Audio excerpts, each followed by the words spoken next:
UFC Fight Night, Cannonier, Rodrigues, Jim and Andy here to break down all the fights here. Jim, let's just do a quick recap. We were 1-3 last week, but we turned a profit, and man, we hit the big one. Walk us through. Give us a little recap about last week. There was good and there was some bad. We don't want to all brag about the one. We had some big misses. No, it was all bad going into the main card. We were reeling going into the totals were just totally off. We were absolutely dead wrong. I thought myself it was going to be a very violent night, and it turned out to be a decision fest. That's just what it turned out to be, and it's weird because you can almost see these nights coming as they unfold. You get the quick finish in the first fight, and by the third fight, you say out loud, we say it on the show, like, are they all going to a decision? And sure as well, we end up with 2 finishes. It was bad. It was bad. It was a bad pay-per-view. And we were on the unders in this one, and those just did not work out. Yeah, so Crute finds a way to go to the distance with Bellato. Wild. That was the shocker to me. The big regret is not doing something with the under for Tafa. Betting against the Tafa, that was a regret that we didn't end up hitting. But me and Andy, a couple other guys out there, but we were just sitting on an island having a Corona with Wei Lee. And boy, did that fight play out exactly like we thought it was going to. So that felt damn good. And we end up turning a profit to save the night. So. Yeah, listen, we always want to have a winning record, but I've been in this business long enough to know you got to hit your 5% plays. I know, sadly, I know people put way more on the 5%. So it's been great for us. We're 3-0 this year in UFC 5% plays. So I know when people buy our plays, they're putting way more on the 5%. So it's always good to come across that. But I think the biggest takeaway from that was not only did we win, but it did play out like we thought. Sometimes you'll win a bet in UFC and you're like, it's a lucky knockout or something like that. I'm not buying Tatiana Suarez as a title contender moving forward. That was her shot. I don't see it again for her. I've never been less worried about a takedown in the first round than when she took down Wei Lee. It's exactly what we thought. She'll get one. And then we saw Wei Lee just stifle the wrestling. So we can now say that Wei Lee is the best wrestler in the division because she was to begin with. Yeah. Her advancements since the Rose fights have been pretty amazing. So, all right, let's get into this, guys. Hit the like button, leave a comment, tell us your best bet. We love reading the best bets and who you guys are on. Try and be respectful if you disagree with us. I said try and be respectful if you disagree with us. If you do not have a hot take on this card and you just want to help us out, leave a comment. The code word tonight is island because that's what we were on last week. So, all right, let's get into UFC Fight Night. Julia Avila and Jacqueline Cavalcanti. Jim, I will let you go first. What's your take on this fight? I really only have to look at one thing in this fight, and that is Julia Avila's age. That's it. Okay. That's all I need. That's it. She is a middle-of-the-road fighter. Yes, she's a great striker, but the age thing is just an issue in this division. It's an issue in every division, but women's fights especially. There's an older women's fighter on the card. We're going to touch on it a little bit. That could be the exception to the rule. But where's the advancement in Julia's game? She is the identical fighter that she started off as. So she got to MMA. She got to the UFC late in her career. Cavalcanti's on her way up. I think this is, one of those 2 ships passing in the night. Avila hits hard. She does have volume. She is game. But Cavalcanti's got the youth. She's going to have the reach. And she's on a hell of a run. I know there's splits. And I know we can get worried about splits. But winning is winning. I'll bring up Drickus again. Always wanted to fade him. Ugly as hell. Just out decisions Sean Strickland. Out volumes him. So, guys and girls that just win, it doesn't matter if you like them or not. They got to be part of your betting repertoire. So, give me Cavalcanti by decision. Yeah, it's a pretty big line. I said on Takedown Live on Saturday, I was like, Cavalcanti minus 440. Wow. And then I looked at tape and I was like, that's might be short. Yeah, she's sitting 700 now. Dude, oof. She got mollywopped by Miesha Tate. I mean, she just did. She got taken down at will. And while that's not Cavalcanti's game, like you said, Cavalcanti's got the youth. I just think she's going to have better movement. I think she's going to have better, look at this who's who of who Avila's Yeah. fought. It's really strange. It's not good. Tate, I mean, the joke that, they Julia Stoliarenko's horrible. Yeah, she's terrible. Horrible. Sarah Eubank. I haven't heard of Eubanks reference in forever. Now we're back to 2020. Gina Mazany. Like she's fought like 4 times in the last like 4 years. So I believe all 4 of those women are out of the UFC. I don't know if she's planning on fighting again, but 2 of them are retired and one of them's out of the UFC.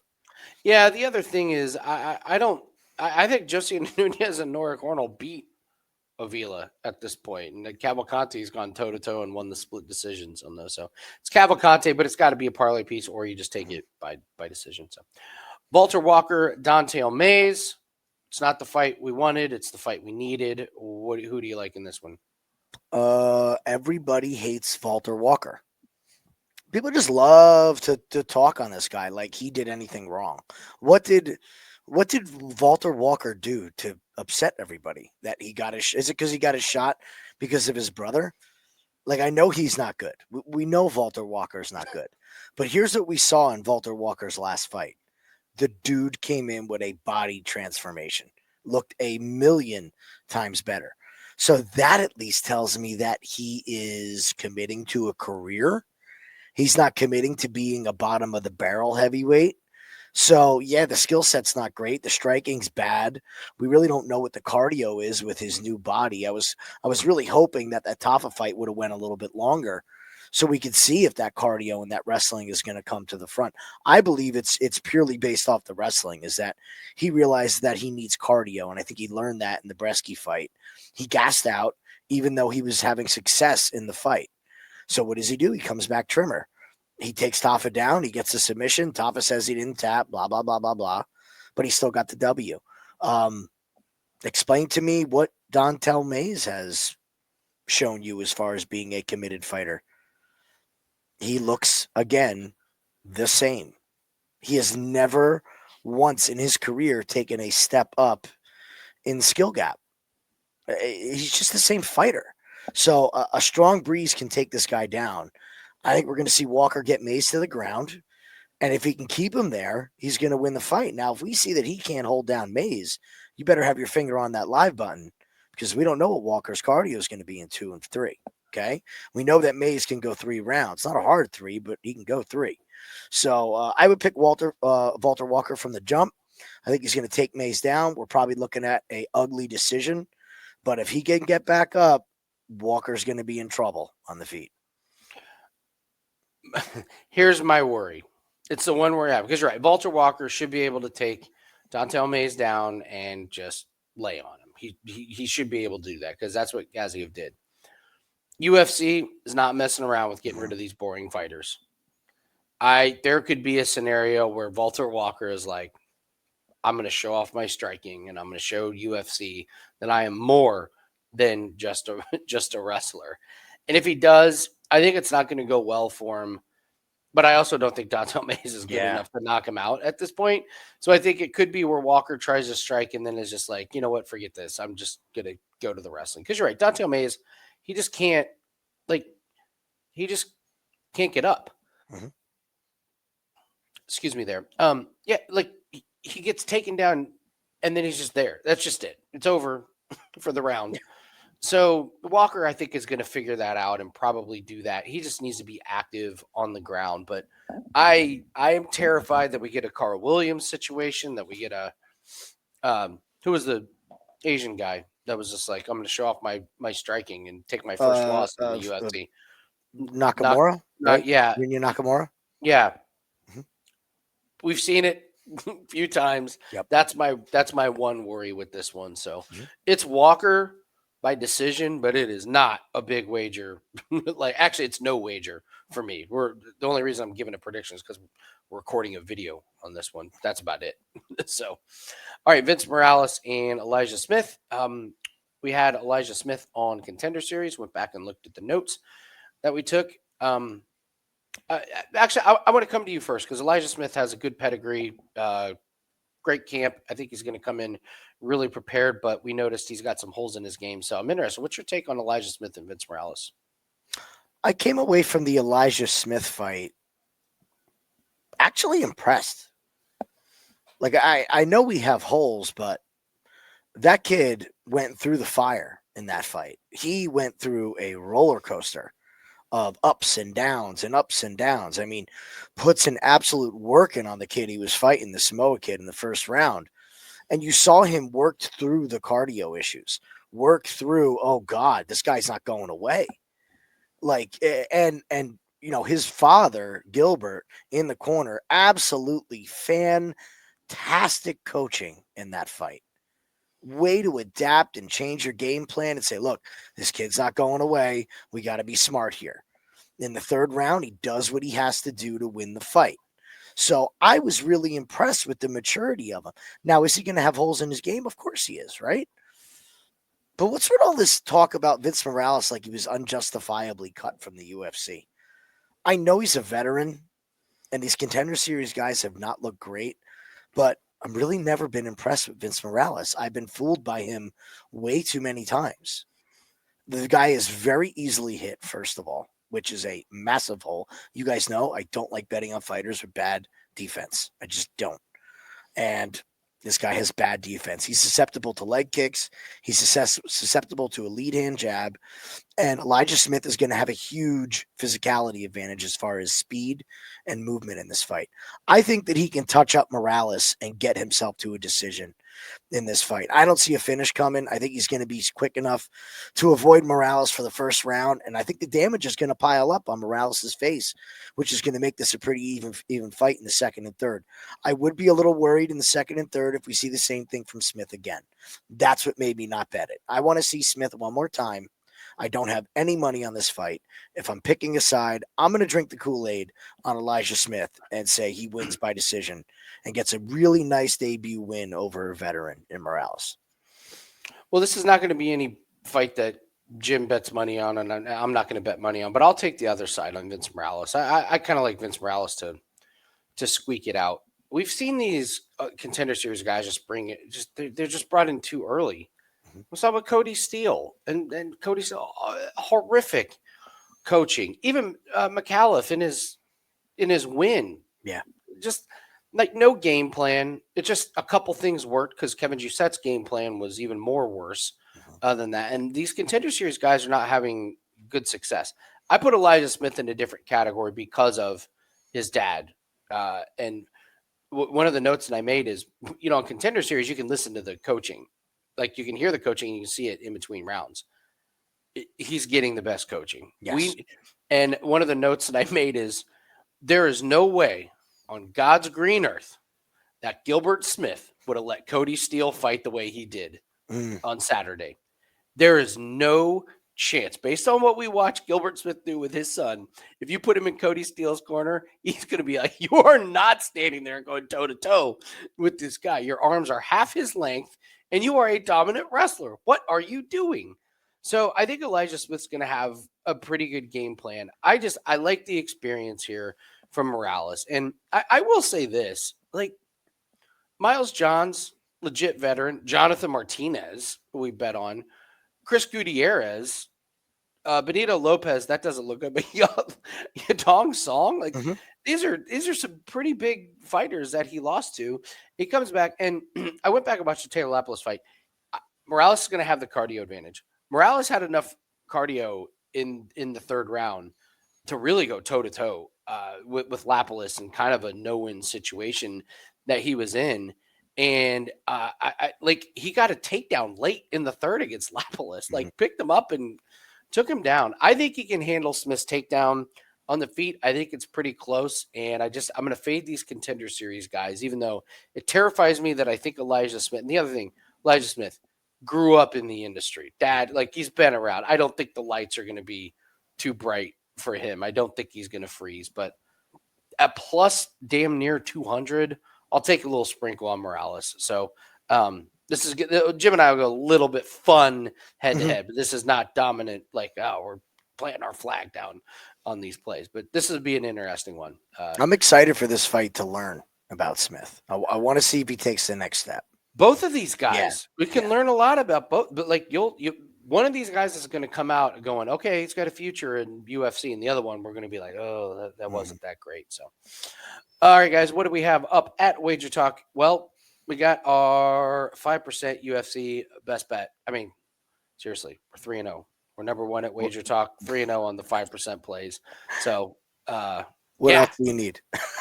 Yeah. What else do you need? Yeah. So if you're interested in other sports, which you should be, we're up 145 units in the last year. We're number one the last 2 years, over 200 units. In that, we've got darts plays that are up on Thursday, but you can get a 30-day special. This is discounted immediately down to $8 per day. This is now that football's over. It's like, well, what sports do we need to bet on? Well, we'll show you. Darts, NASCAR, golf, NBA, NHL, lacrosse is up. We got our first women's lacrosse bet on the same night that we're recording this. So this is our bread and butter, guys. This is what we do. This is where we take advantage of MMA and all these fringe sports. That's where the books leave the absolute softest lines out. All the books are now focusing on college basketball. Why? Because that's where all the bettors are going. And it just leaves all of the beautiful lines and soft lines and great sports that we can take advantage of. We're on a plus 40 unit run in the last 3 weeks, Jim, and across all sports. So that's what we do. That's what our niche is. Like, there's a big thing going on Twitter I've seen where they're asking handicappers, like, well, what's your advantage? What's your advantage? Our advantage is we take advantage of the sports that nobody else is dealing with. That's our advantage. So if you want to build your big secret. Yeah, if you want to build your bankroll, we've been doing it for years. Encourage everyone to take advantage of that. So 30 days, less than $8 a day. If you just want the MMA play, go ahead and grab that. But if you're interested in long-term, that's really what we recommend. It gives you a really good sense of how we bet. You get to see our write-ups over a long period of time. So take advantage of that over at wagertalk.com. People have brought up or asked, like, what is our record? I've not done a good job of updating that since January 1st. 139 wins, 108 losses, plus 10.84 units. We got off to a terrible start. Yeah, the first 2 weeks of January, it was awful. Like, it really, really was. So the fact that we are up plus 10 units doesn't sound like a lot. I am extremely happy with the work we've been doing in some of these sports to get up there. So this week's record, 5-2. We already brought in plus 9.5 units. Corman, smoke, tennis, and soccer. All those plays are included in that 30-day package. And 2025 MMA record, 7-6, plus 12 units. Those are the power of those 5% plays coming through. All right, let's get back to the fights here. Gabriel Bonfim and Chaos Williams, the first of the Bonfims. How do you see this one going down? Tough fight. I don't understand anything about Chaos Williams. I don't think I've picked a Chaos Williams fight right since his debut fight. So take that with a grain of salt when I'm talking about this fight. Full disclosure, full transparency. I am horrible on Chaos Williams.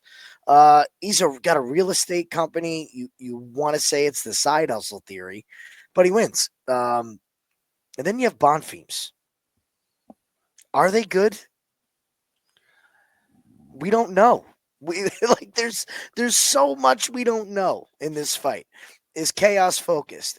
Is Chaos's low output going to be enough to beat Bonfim? Is Bonfim's cardio going to hold up? Bonfim has a huge advantage on the ground. Is he even going to try to get there? This fight just screams red flag and stay away. I would want to say that the Bonfims are making improvement because I do believe they are talented fighters. And Chaos just kind of seems like a muscly, wrestle power boxer that doesn't really wrestle and doesn't have a dominant ground game. He's this intimidating force, but then we've seen fights where he just pitter-patters from the outside for 15 minutes. So no bet for me on this. I will pick Bonfim because of the upside.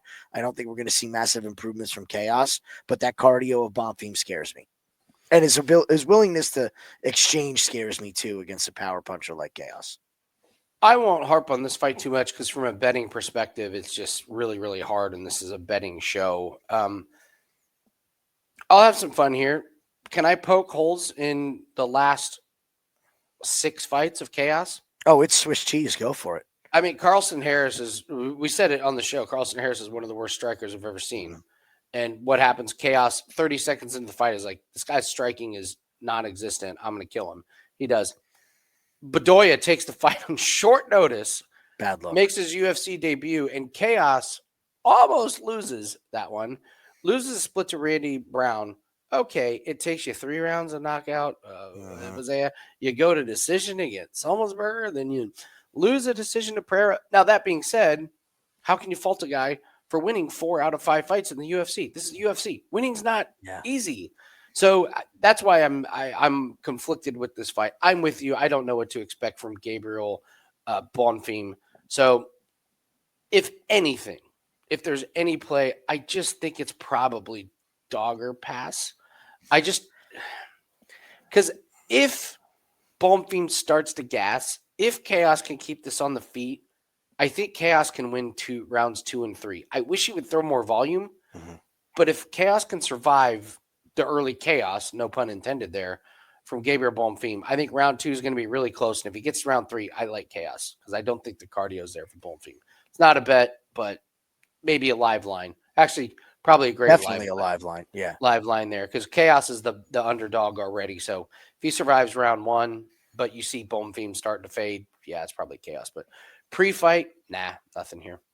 Rafael Estevam and Jesus Aguilera, my guy, Jesus Aguilera, who is just scrappy. I correctly predicted that he would give Stuart Nickel trouble. I didn't know he would choke him out in the first round, but that was kind of a little pat on the back for me here. I'm interested in your thoughts. Do you have any strong takes on this fight? Oh, I got a strong take on this fight. This fight is going the distance. There you go. I'd love this fight to go the distance. Love this fight. You're going to see with me. I'm not really high on sides on this card. I think this is a low-level card. This is an epitome of an Apex card after a pay-per-view, for sure. The physical limitations of Aguilar, he has so much to overcome, and he does it quite well. He does. But at some point, it's going to catch up to him. He is short with stumpy arms. And we talked about this with a bunch of fighters. You're just at such a disability. If you can't touch your opponent, he's going to have a huge reach and height disadvantage. So I think Estevam can outpoint him to a decision here. That being said, your boy Aguilar is an animal. He will get the most dog, out of man. He's got that dog in him. He will get the absolute most out of his body and his skill set in every single fight, and you can count on him. What do we always say about Mexican fighters?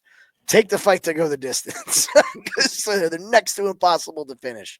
So I think we're getting a lot of an arm bar. Okay, so what? So what? Exactly. And his finish just kind of came out of left field. I don't see him finishing Estevam. I think he can stay safe for 3 rounds. I think this is a great fight, an exciting fight, and we get 3 rounds of it. So I'm excited for this fight. Take this fight to go the distance. That's my pick. Yeah, Estevam, we haven't seen him in a while. November of 2023. So, creeping up on a year and a half. But, I watched that Charles Johnson fight. Couldn't get the finish at the end of the 3rd round. He was tired. Mm-hmm. Johnson was landing on him. There's no chance. Estevam at minus 310 is insane. Nope. You're just not doing against Aguilar. So, 3 straight fights that he's won. And yeah, he by fit now Shannon Ross. Probably need to eliminate that one because everyone knocks out Shannon Ross. But we love you, Shannon. We missed you. He did what he was. Yeah, we do. He did what he was supposed to do. So I think Estevam should have the better takedown. I think he should have the better ground game. Just don't be surprised if Aguilar wiggles out of some stuff. Just is scrappy, and that's the kind of stuff you can't take into the lines. I like your play on this fight to go the distance because I watched Estevam not be able to finish Charles Johnson, and I watched him get tired. So I think if Estevam is going to get the finish, it's going to be early. Aguilar's live for the choke, man. His guillotine's no joke, but you're right. He's just got to overcome so much. So it's a pass for me, but if you're playing anything, yeah, it's probably over. Over 2.5. What would Don't look. What would you line the fight at? Over 2.5. I would. These guys, I would say minus 120. Minus 115. Good guess. Oh God, it's like I've been doing this for a minute. I like that number. It's pretty good. It's pretty good. Late notice. Mashrabjon Ruziboev takes on Jared Gordon. Mm-hmm. I barely found a few things on this on Ruziboev, and he's horrific despite his record. You want to talk about like some fascinating. I mean, first off, look at that body type. That's a YMCA treadmill body right there. That's Muhammad Yahya. Yep. That's a lot of wins, but you're talking about beating a guy in the Open Fighting Championships 35. I heard fights. I heard the 1 through 34 were great. 8 and 9 guy, Open 32. He's a big favorite. 2011, 12 and 17. I've only been able to see some highlights on this one. Jared Gordon is a big favorite. I'm probably not getting the window because there's just too much uncertainty with this one, but it's Gordon or nothing. What do you think? Ruziboev is going to do what he did, do what he does, and he's going to swing wild. UFC called your short notice replacement. What do you always do, Jim? Fight. You take the call. You say yes. You say yes. Doesn't matter what you have planned. I don't care if you're getting married in 3 days. You'd say yes. Okay. You postpone the remember Sarah Alpar did that. Yeah, she did. She's like, nope, sorry, honey. Broke her nose, broke bloody nose 2 weeks before her wedding. Yep, they had to move that, I'm sure. We got to get those wedding pictures have to be online. I'm sure they are. It's got to be somewhere. Big mess. It's great. Missing teeth. So, look, I think he's going to throw. He's going to go for it. And it's going to open up the wrestling for Jared. It's just going to open it up. This is night and day skill gap wise. Would you say that the chin concerns for Jared Gordon are gone? That the what? The chin concerns. There was a while there where everybody was very worried about his chin. So was I. I think he's kind of proved that he can hold up, right? No, he's fine. Yeah. He's fine. He went the distance against Hakparas, Nazrat. I can never say the guy's. He knocks out the old Mark Madsen, who was pretty much done. You get the no contest, the Paddy Pimblett fight, which legendarily everyone thinks he won. I'm not too worried about it. Because from what I've seen of Ruziboev, it's not going to be that hard to stay out of the way of the wild strikes. And basically, you got to do it for a minute and a half. And then Gordon is just going to be way more technical. So I'm kind of talking myself into liking Jared Gordon at this point. I like Gordon. I do. More and more. I think it's parlayable at minus 300. Jared Gordon by submission is going to be something I'm going to look at.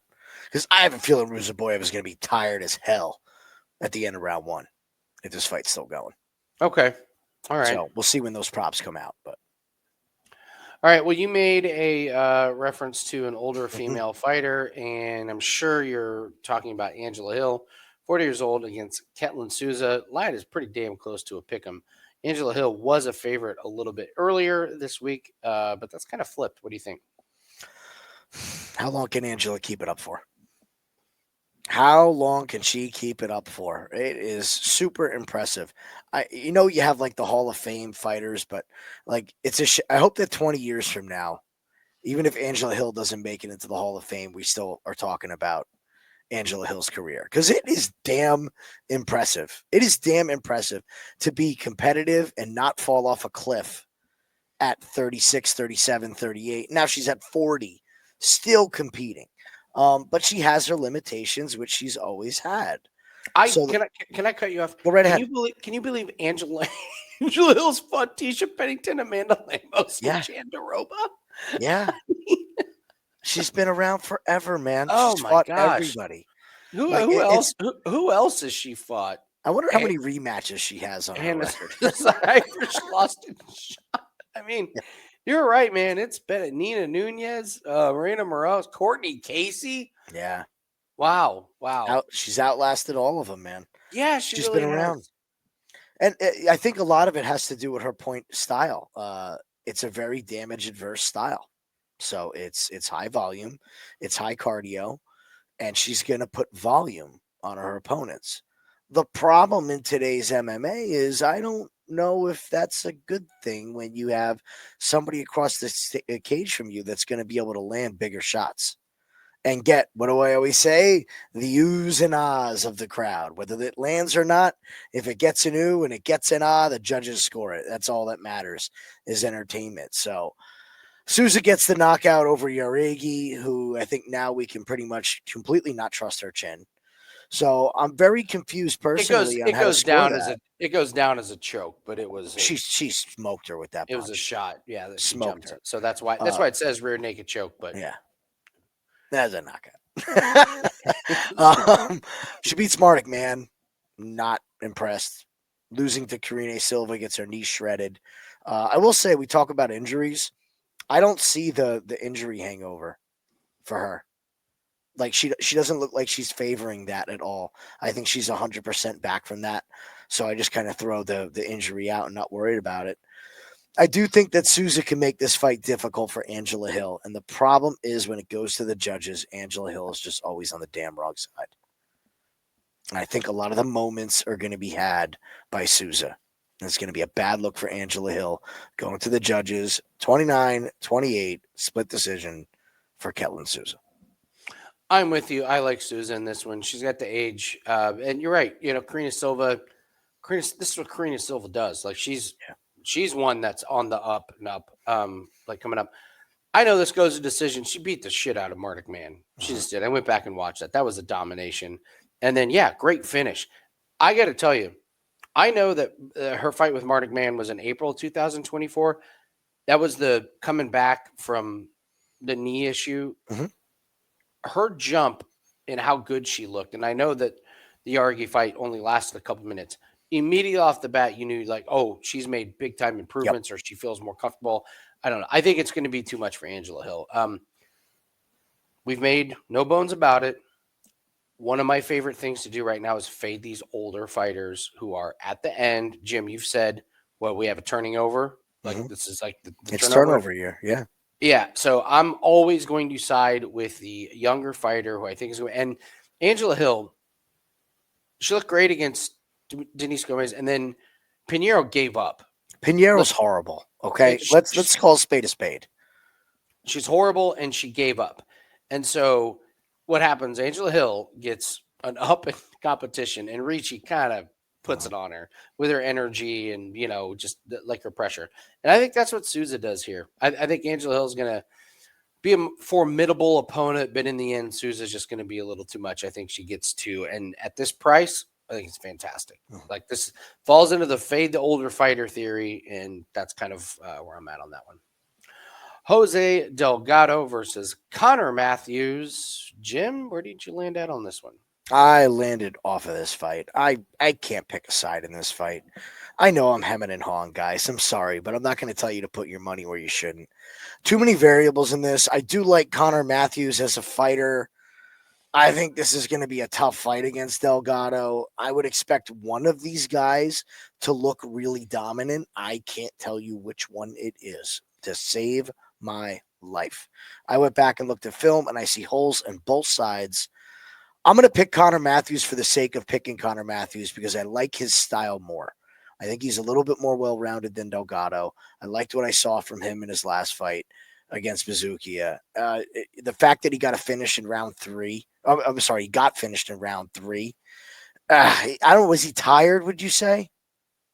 No, he leaves his chin too open and he just gets hit. That's all. So, like, he leaves his chin open. I don't know if Delgado's the guy to take advantage of it. I'm just iffy on both of these guys. I'm not impressed. I'm not impressed with the guys that Delgado's fighting. I think this is a dangerous fight, and I want my money nowhere near it. So I'm going to say Connor Matthews bounces back if he can keep his chin tucked. Well, you're going to laugh at our notes from Contender Series. This is what we wrote this should be good. So Delgado is coming off a Contender Series win, but his opponent was terrible. Not sure he's that good. Striking didn't look super crisp, and while he got some takedowns night of Contender Series, and is that he will get beat if he gets a veteran or a decent fighter. Lucky for him, he's getting neither. So he's like, that's the problem, right?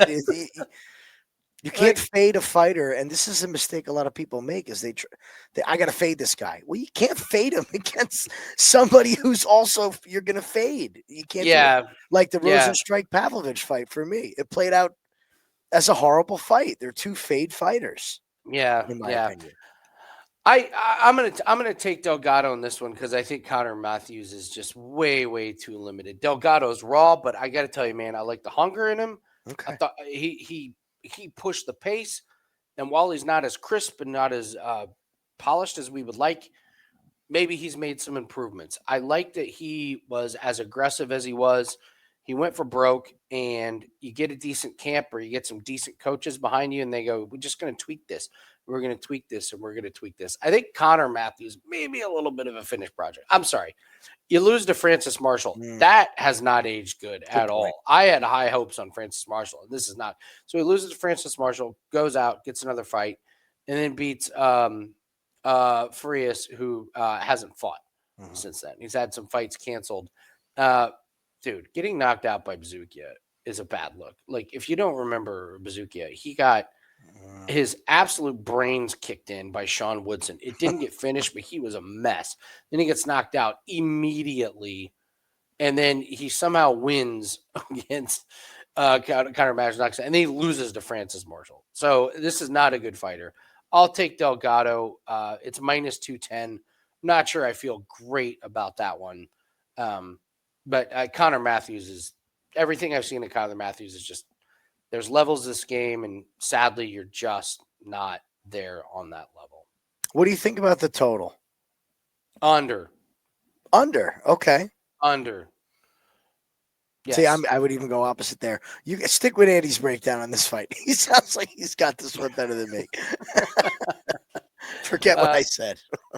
All right, Rodolfo Vieira and Andre Petroski.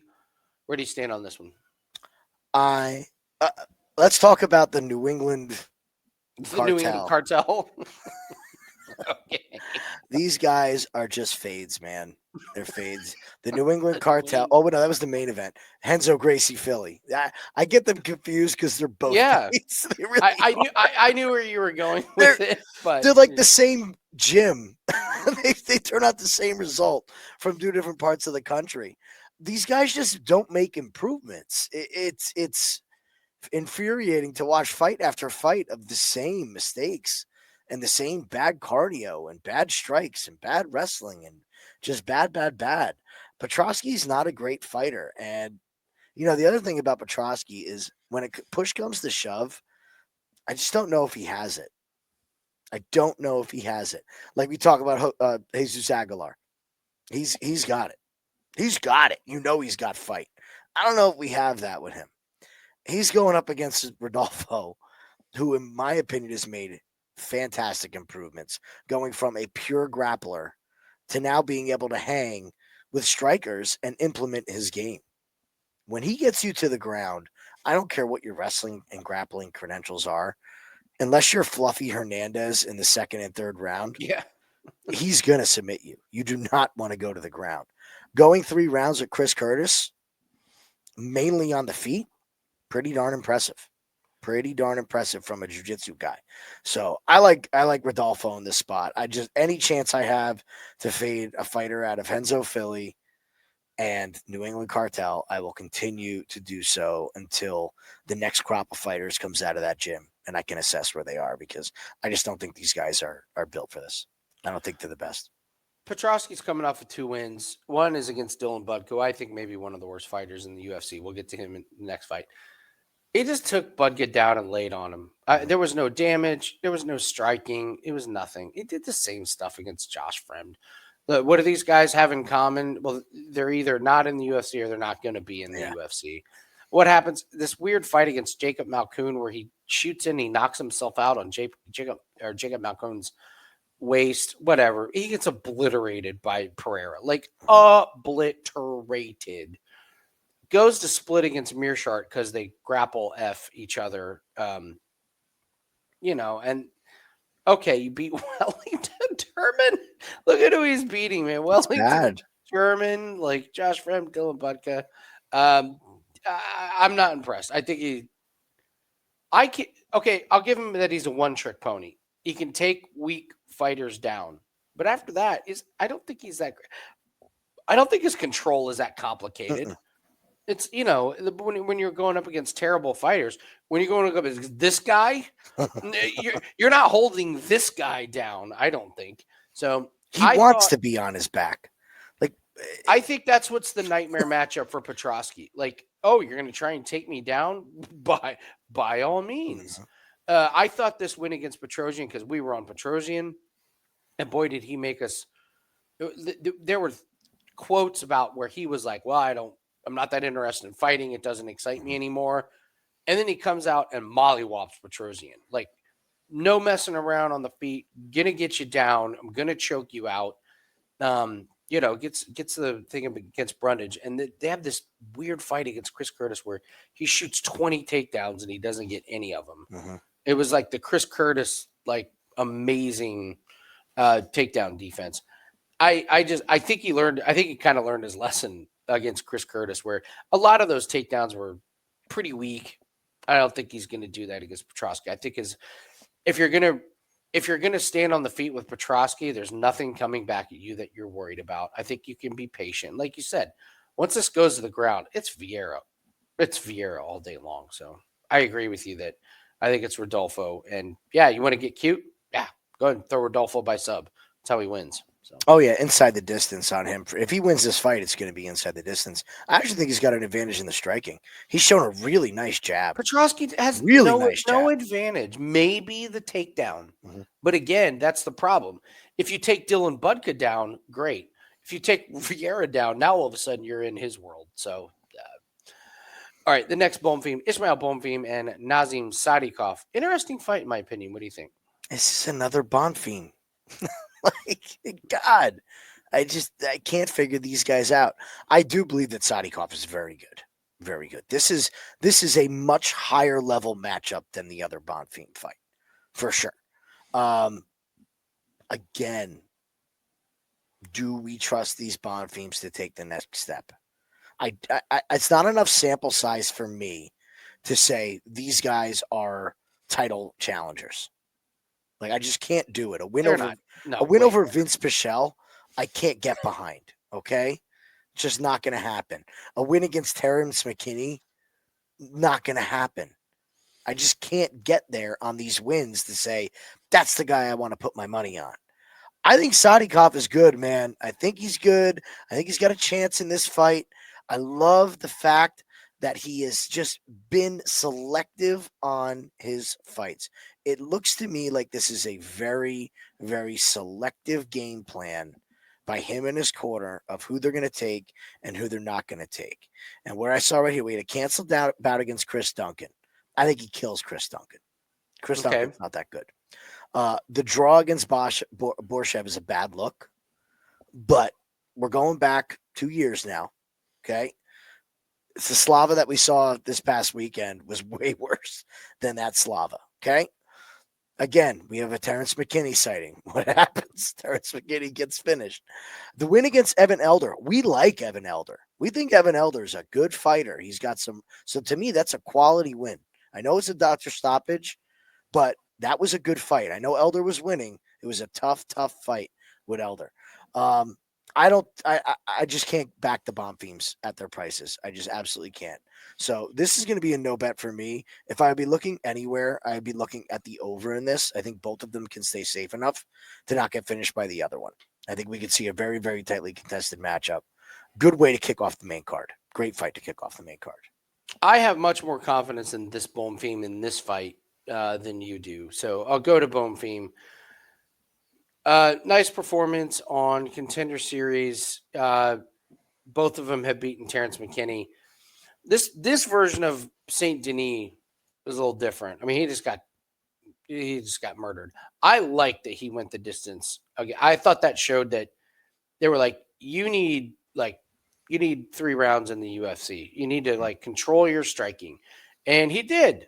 That was Pichel's not a spring chicken by any stretch, but I thought that was one of those where they were like, you're going to go out, you're going to just get 3 rounds of striking in, you're You're going to work on your cardio. I know you've had decisions on Contender Series and LFA, but this is a different world. So go out there and get your striking in. Let me poke some holes in Sadikov. This is me poking the bear. All right. You kind of glossed over some with Evan Elder. This man was down 2-0 and he got a cut and the doctor stopped. He was losing 2-0. It's a good fight. Borshishev. Okay. Why was this a draw? So this is a draw because Borshishev wins rounds 1 and 3. But in round 2, he drops Borshishev and gets a questionable 10-8. A questionable 10-8. Jim, I have seen 10 rounds since then that way worse than this that were not 10-8s. Like how they came to the decision on that 10-8. And by the way, not all the judges did. It was only 2 judges. He needed 2 judges to give him 10-8 to get the draw. Otherwise, that goes down as a loss. So, I mean, he was getting ready to fight Markel Medeiros. Come on, give me a break. And you're right. Like, this level of competition's been – I think UFC saw it. It was like, okay, Evan Elder, you were losing. Terrence McKinney, whatever. Questionable draw against Borshev. We're going to give you Chris Duncan. Canceled. We're going to give you Markel Medeiros. This seems like a big step up. Remember how last week we were like, how does Suarez go from Amanda Lemos to Janda Roberts? Yes. Here's a title shot. That's a good point. Yeah, this is kind of like the same kind of run here. Yeah, like how did you increase your level of competition without actually fighting? So I'm in on this Bonfim. I think his fighting style is a little bit more mature. I think it's a little bit more controlled. I think he gets the better of Sadikov. That being said, he's too juiced. I can't bet him. I can't put him in parlays or anything like that. So sadly, it's just a not play. It's a not play for me. So it's a tough card this week. Yeah, you got to don't overexpose yourselves on this card. Yeah, tough spots. You just pick your spots. Here's a spot. This is no secret that we think Dylan Budka is terrible, and in my opinion, this is the last chance we will get to bet against Dylan Budka in the UFC. So, Jim, I'll let you go first. Dylan Budka is terrible, and this is the last chance we're going to get to bet against him in the UFC. We don't really need a technical breakdown on this. This guy is bad, man. He's bad. Hey, props for being there. Good luck. Your skill level is just not on par. This is, God's sakes, we have to get Edmund a win. This is what it is. Oh, so you're going for we got to get Edmund? Yes. 1,000%. We need to get Edmund a win. He cannot have 2 wins out of his last 5. We cannot have this happen. Who do we give him? I know. Dylan Budka's still on the roster. Perfect. Let's see. How did Edmund win last time? Got out-wrestled. Is Dylan Budka going to wrestle him and out-wrestle him? Probably not. Okay? He got the veteran and Gerald Mearshart. The A.J. Dobson fight. That was really telling to me that they gave A.J. Dobson and Edmund a matchup because I didn't think they were in on A.J. Dobson at all. So that was another spot where it's like, I mean, look at his wins. Look who they're giving him after he gets beat down. They're giving him Dalcha. Yeah. A.J. Dobson, he gets beat down again, and now they're giving him Dylan Budka. They want to keep this kid around. Keep in mind he is young, and we have seen some improvements, at least in the cardio. The grappling knowledge is still not there, but I don't see Dylan Budka being the one that is going to press the wrestling of Edmund. Edmund should get this fight done and out of here in a round and a half max. Edmund by knockout. There's my pick. Yeah, so I'll start with Shabazian. So we all know the Shabazian thing. If he doesn't get you out of there quick, he gets exhausted and he tires. But I'm going to go back to, this guy in 2001, he's fighting Imavov. They threw this kid to the wolves. So he's fighting Hermanson? Way too soon. So Imavov and Hermanson, both those guys, their last 2 fights were main events and they both won. Yeah. That's okay. Now you go back to Derek Brunson, who 2020, that's actually legit Derek Brunson. Yeah. And before that, Brad Tavera. So who do you lose to? Fluffy Hernandez. So he's losing to Fluffy Hernandez, Imavov, Jack Hermanson. It's a win against Dalka and J.G. Dobson. Make no mistake about it. This man was 2 seconds away from KOing Gerald Meerschaert. Yep. He destroyed Meerschaert in the first, knocks him down in the second, and any other ref on the face of the planet would have stopped that fight. And Edmund is not fighting Dylan Budka. He's fighting somebody else. He was landing whatever. The ref could have yelled a million times at Meerschaert, defend yourself, defend yourself. And so I know the narrative is Shabazian like gassed himself. You go back and watch that. I can't blame him for gassing himself. He's like gassed himself throwing what, like 70 ground strikes? He was. It was insane. So I invite you to go back and watch that and go, well, I really blame Shabazian for gassing out. Like what more do you need to see for knockout? All right, so let's go back to Dylan Budka. So I'll go back to why he's in the UFC. He fights Chad Hannacombe in what Dana says is the worst fight on Contender Series. And then he blames Chad. And he says, Chad, it's your fault.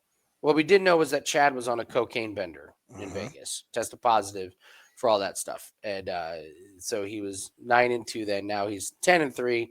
Hope Chad gets the win about a year later. So hope Chad, we see him again. We're going to see him again at Contender. That's a storyline Dana loves. It has to be. That's great Dana White TV. It's perfect. We also need to see the guy that bit the guy in the UFC. Yes. That guy's going to make it. Yeah. Who loves a redemption story? All right. So Dana gives Dylan a shot in UFC because he's like, it's Chad's fault that the fight was boring. Maybe Dylan Budka had a lot to do with that fight being boring. He goes up against Cesar Almeida, who's a kickboxer. He grabs a hold of Cesar Almeida in the first round, grabs a hold of him, and does not let go. Does no damage whatsoever. Takes him down, but Cesar Almeida, the kickboxer, is able to get up. And then in the second round, he tries it again. Cesar Almeida says, no, thank you, and blasts him with elbows and knocks him out. Then they give him Petroski. Petroski takes him up and sets him down like a sack of potatoes and lays on him. Even Petroski didn't even do any damage.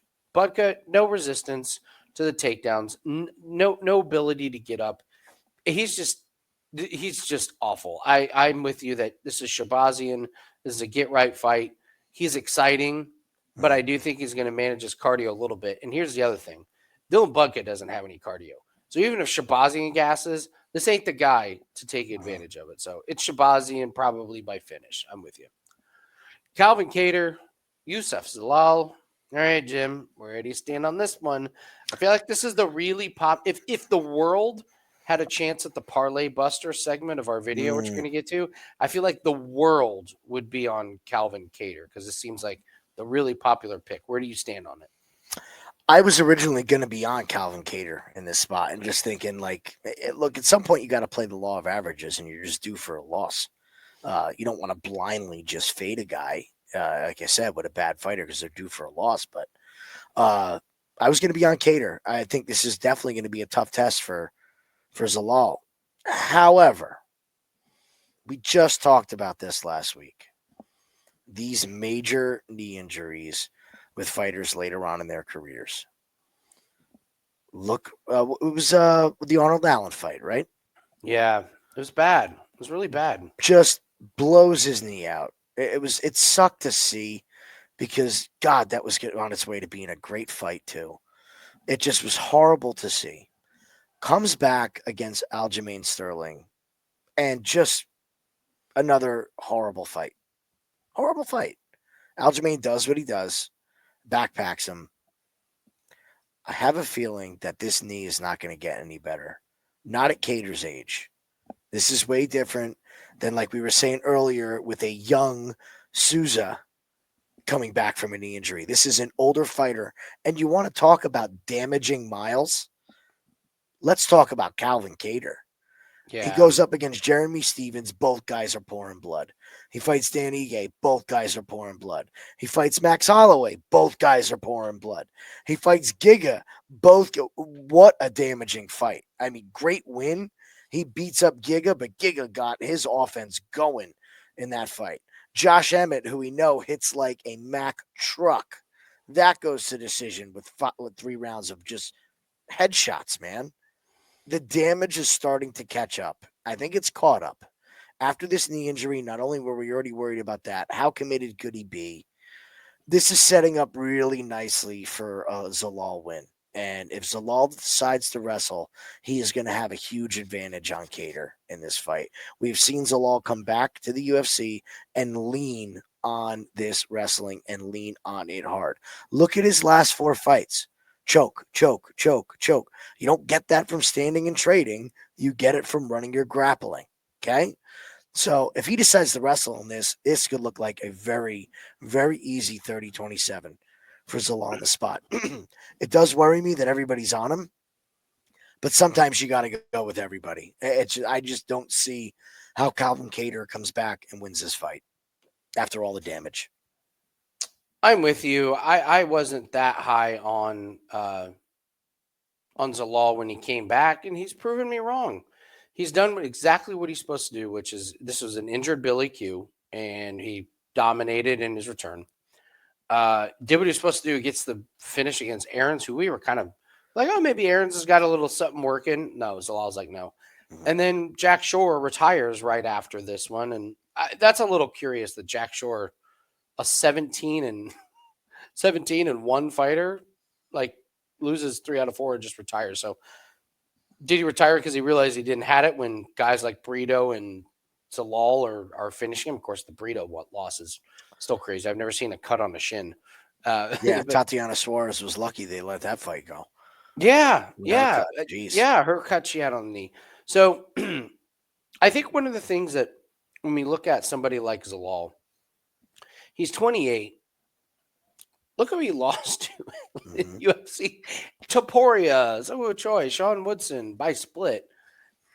What if this guy, this is like he was in UFC too early, and they gave him too big a step ups? Because I got to be honest, he doesn't come in there like the bitter guy that got cut and I got a point to prove. He comes in like a guy like, I know I'm good. I know I should be here. Now I'm just going to go out and prove it. And I'm with you, man. I think the ground game from Kattar is going to be non-existent.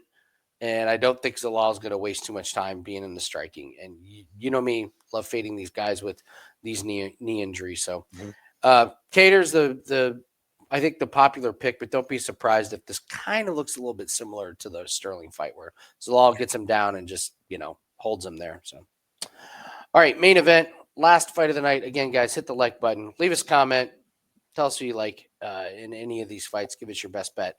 But Jim, let's go to the main event. Jared Cannonier, Gregory Rodrigues, and right after this, we're going to do our parlay busters and our woulda, coulda, shoulda picks. Who do you like in the main event?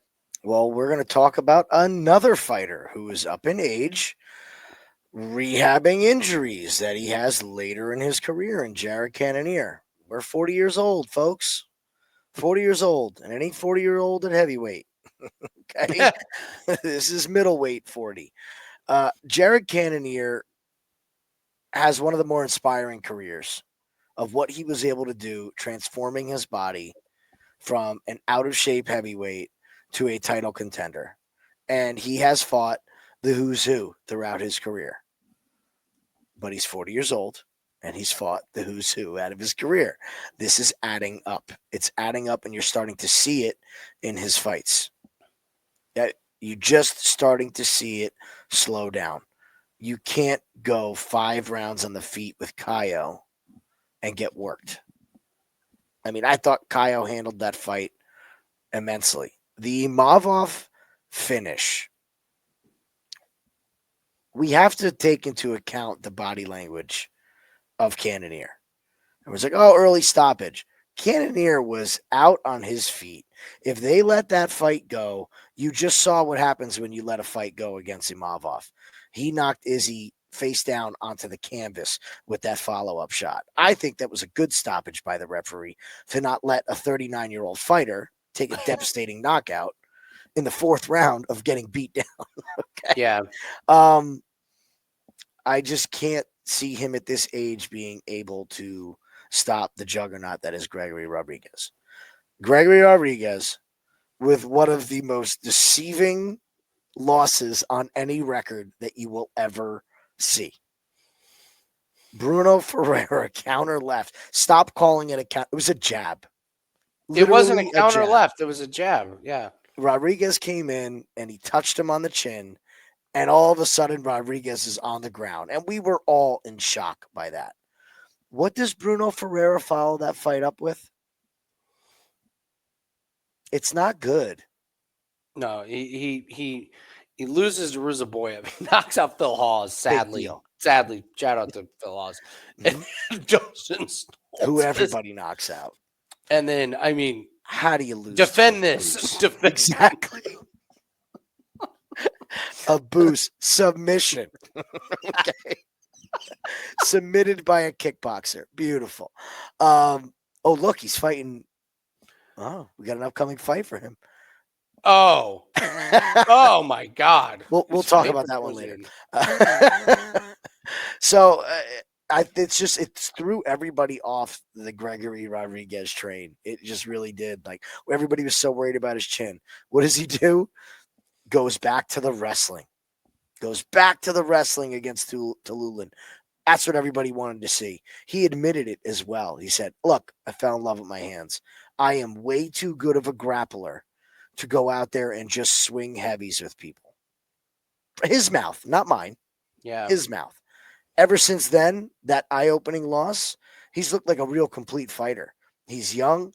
He's on the rise. I think this is Gregory Rodrigues. I would not be surprised to see him finish Cannonier in this inside of 3. I mean, the firepower that Gregory Rodrigues has on the feet, on the ground, brings you so much finishing upside. I think this is Rodrigues all day. And like you said, we'll continue to fade these old fighters.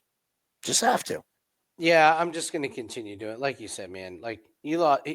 So he gets knocked out by Imavov. And then I don't know what this thing is where he takes a fight a couple months later. But all I know is I watched Kyle Barallo, a career wrestler and grappler, outstrike him for 5 rounds on the feet. Outstrike him.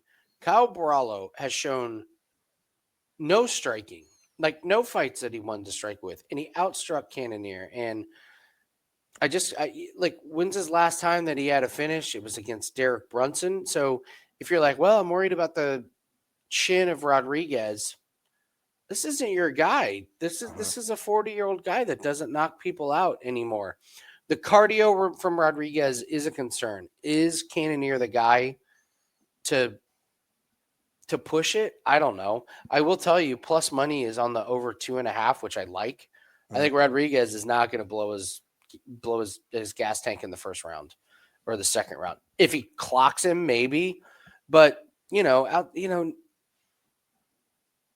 he gets knocked out by Imavov, but you gotta go back to Dominic Reyes in 2018 before Cannonier gets actually knocked out. So I wonder if we see a controlled attack from Rodrigues to be like, all right, let's make sure we manage our cardio. Let's make sure we don't go, too hard too early. So I kind of like the over, but I think it's Rodrigues. I'm just sticking to my guns, fading these older fighters. It's worked so far. I will just stick to it unless it's a really horrible matchup, and I don't think this is a really horrible matchup. So, agreed. All right, parlay buster.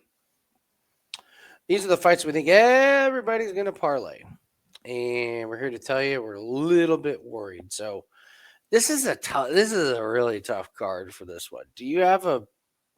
Yeah, can I go first this week? Yeah, please, by all means. All right, I'm going Gabriel Bonfim.